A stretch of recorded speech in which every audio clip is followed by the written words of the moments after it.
songs from the new Teardrop Explodes album, I believe of the same name, though I'm not absolutely certain. Is that true, Julian? No, it's been changed to Wilder. Why the change? When we had Alfie and Jeff in the group, we did a lot of touring, we did a lot of contemplating, a lot of ideas were built around the idea of the Great Dominions, the empire, the greatness which seemed to be there superficially, but the decadence on which it stood, the like the atrocities of Britain, which are very, very much under the surface. Then we went in to do the album with a completely different attitude. We dropped 2 songs which were kind of epic within the structure of the Great Dominions and replaced it with 3 new ones, which I'd written within the previous 2 weeks before the recording.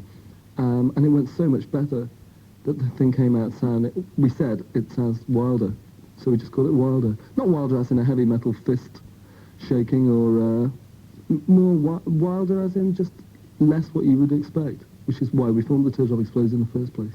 Right, what were those 3 tracks? They sound quite important. The 3 new tracks were Falling Down Around Me, 7 Views of Jerusalem, and Tiny Children. Although Tiny Children is, that's what I mean about it not being wilder as in a kind of anthemic way. I mean, it was wilder as in it was slightly more off the wall than you'd imagine. Like, they're not songs that sound exactly like Teardrop songs, which is the main thing. Quite quiet songs, in fact, all the 3 editions. That's very interesting that drew the title Wilder. Well, we're going to play another track in a moment, but perhaps we should mention why we've got some strange acoustics on this interview. We're sitting beside a papier-mâché Egyptian lady, which may indeed make things sound rather peculiar. Julian, why are you here? Well, this is Club Zoo. We're going to be doing 3 nights a week for a while. Club Zoo in Liverpool, we might mention. We didn't want to do tours. We were fed up with touring. We're limiting the people who can see us, but at the same time, we're playing a lot so that a lot of people can see us over a period, and they can see me from 1 foot away as opposed to 20 feet away, and they can see us play bum notes and have a lot more fun. Right, well, this track may or may not be construed as being relevant to all that. It's called Bent Out of Shape. That's Bent Out of Shape from Teardrop Explode's new album, which is called Wilder. And it starts with a line which says, "All my life I've been bent out of shape," which is a pretty grim thought. In what sense, Julian? No, in actual fact, it's talking to a girl. I mean, it's supposed to be, it's all my life, but it's also all my love. The whole imagery of love is based around sweetness, etc., etc. And people think, a lot of people seem to think they can't write love songs because it means using that sort of imagery. And to me, you can use love songs using all sorts of imagery. And the whole thing is that a lot of the time, falling in love is a total crushing feeling, completely demoralizing feeling. And that's really what the song is about. That's why the song is kind of bent out of shape.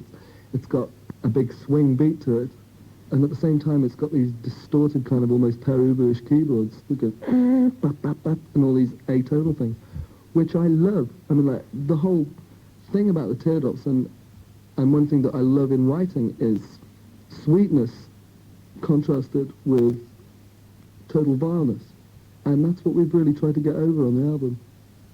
I think that's really important. The kind of Arthur Lee kind of lyric, you know. The bloke who was in love in the 60s. Yeah. I mean, like, that band, they had such sweet melodies. Your mother could listen to them and say, "Oh yeah, that's a nice tune." But, you know, it's like the snot has caked against my pants, it has turned into crystal. You know, what a great way to start a song. It's so innocuous, but at the same time, there's this undercurrent. It's great. That's what I'm really fascinated by. I just realised what a weird thing I said, the bloke who was in love in the 60s. I expect there was a lot of people who were in love in the 60s, but for our younger listeners, Love was a group also, and Arthur Lee was their leader. I was wondering if that song, Bent Out of Shape, referred to the sort of things that have happened to you. My feeling is that the new album, more than Kilimanjaro, is very personal in the sense of being very autobiographical. Am I wildly wrong about that? You're wildly close. Yeah. Like, it just happens that the last 8 months have been, like, quite a heavy time for me. And they've come out in the songs.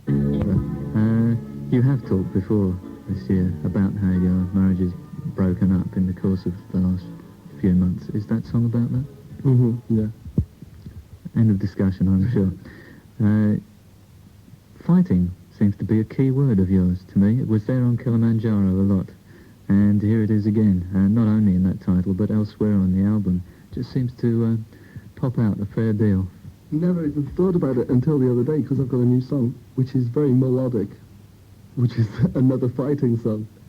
I'm tempted to change the lyrics because it's fighting. I like continuity in lyrics. There's a lot of continuity in the new album, with phrases cropping up a couple of times, which is intentional. But you've got to be careful that you don't go over the top.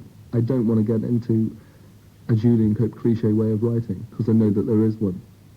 What is your cliche then?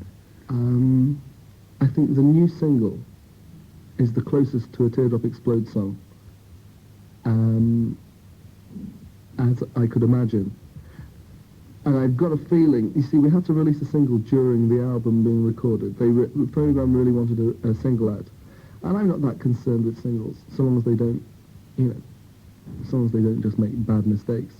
So they wanted to put that out, which is fine. The only thing that I've got against it is that it propagates the myth of the Teardrop Explodes, big beat, big brass, kind of strange English lyrics. And I don't really like keeping up a myth like that. I'd rather blow it all the time. Yeah, I must say that is more or less why I thought it was a bad choice as a single, and why we have chosen the particular tracks we have done, which show a different dimension of Teardrop Explodes. Another theme, while we're dealing with themes, after fighting, is that there's an awful lot in your material about being a child, or reflecting back on being a child. There's an awful lot of mentions of your parents, not just with that cool word, parents, but your mummy and daddy even. I was always very at peace with my parents. Childhoods are very great recollections of childhood, very much so. A lot of the time I do feel like I've been thrust into the world very, very quickly this last few years. Seem to have taken me by surprise. We see you in Great Dominions that we've already heard on the outro, isn't it? Saying, "Mummy, I've been fighting again," kind of apology. I don't know what the fighting is in that case. I don't get it, Julian. What's the fighting there that you're saying sorry for? I don't think you need to, really. Okay. It's one of those things that it doesn't need to be pinpointed. Right. Well, we'll maybe pinpoint another one now. The next track we're going to play is Seven Views of Jerusalem, and this begins with yet another parental reference. It starts off with, "I wish my father was here." Again, as if some sort of feeling that you needed looking after. Yeah, that's a kind of ironic stuff. You can really handle it without Dad. I can, yeah. Oh, yeah. You've been saying how Seven Views of Jerusalem there, from the new album, weirds him out. A Julian Cope phrase if ever I heard one. Anyway, why does it weird you out, Julian? It's one of those songs where I'd be sitting there listening. Suddenly I realise what the actual lyrics are. And that weirds me out. I mean, it's so sweet and so nice, but at the same time there's something strange about it. Seven Views of Jerusalem is very much basic image of 7 different cards, 7 postcards, all different views of Jerusalem. These are what I got on my holidays kind of image. Then I started thinking of the image of Jerusalem as in the society thing, the William Blake Jerusalem, and it just started building up, the people are stumbling and blind. There's one line I thought I got very specific references to. You say, "I cut off my nose to spite my face." I love those kind of English phrases. It's like they mean everything and nothing. You can just throw them in, and you know what people are getting at. But at the same time, you think, "I cut off my nose to spite my face," but you take that one step further. It's a pretty gruesome image, and it's this kind of self-destructive thing. I think more than anything, I've got a kind of mania for that. You don't think you're stereotyping yourself? No, because I'm not a character who wants to die young or anything. I'm really looking forward to being 55 and looking back and having done a lot. So the self-destruction you speak of is more about change? The self-destruction of success which can create that kind of feeling, as opposed to the self-destruction of the actual person himself. It's just that I think that success, etc., channels people into that sort of destructive mood. I think I've got this thing where I want to cut it off before you even get close to it. where you don't create this thing that's too big for you, you know, where you've always got this kind of control. That's starting to sound more like the Bowie patented method of new selves destroying the old, but being the new immediately. Kind of, yeah, yeah. I mean, like, all the people that I've ever been into, they had no control over what they were doing. That's the only thing that was wrong with them. Because I know that every so often I can just stand back, or rather, I hope that every so often I can just stand back. I'm not into the glorification of, you know, me as a dead person. I mean, I think that's appalling. You know, I mean, when Ian Curtis died, that was the first time that anybody that I'd ever known of our era that it had happened to. I honestly thought that it would never happen to anybody from our generation. I thought they'd be too aware of it. And it got glorified, and it was gross. You know? And there's nothing great about any of that. He would be a far greater person if he'd lived. Wouldn't have been so hip. But for, you know, for an extra bit of hipness, I mean, who's going to kill yourself? It's crazy.